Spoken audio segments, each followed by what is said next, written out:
до Данчо Боса. За жена му Донка има неща, които парите не купуват. Има богатство, което душманите не могат да вземат. Това е моята чест, моята жена Донка. Аз съм Данчо Боса, знам за какво се боря. Пред Бога и пред хората чисто говоря. Този живот е пълен с любов и щастие. Аз Данчо Боса казвам неценното. Не са палати, не са златни стени, а любовта, която в дома ми расте. Донка е моето рамо, моята сила, жената, която в добро и зло ме покрепвала.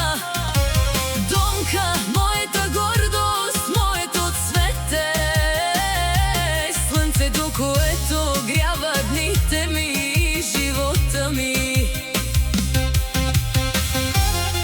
Аз Данчо Боса е моето име, моята мъжка чест.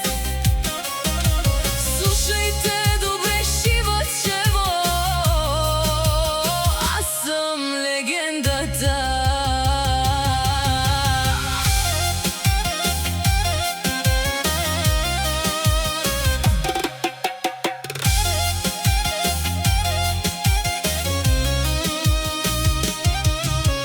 Две сърца топтящи в един живот заедно. Данчо Боса и Донка винаги са опитали да са напред и само нагоре.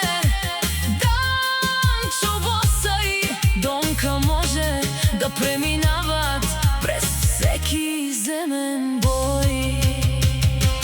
Донке, ти си моя смисъл и моя надежда.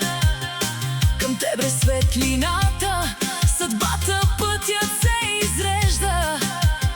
Далеч от нас да стоят душманите и злите, нека само щастие в дома ни да вали. Ако Бог на мен е дал 10, нека за вас са 20, но моята жена Донка е моят най-свят завет. Аз Данчо Боса, Донке, слушай добре, аз ти казвам, ти си моят свят, моята кръв. Данчо Боса и Донка, Бог е напред, ние след него. Данчо Боса и Донка, за душманите само едно ще кажа: от надасте по-надалеч.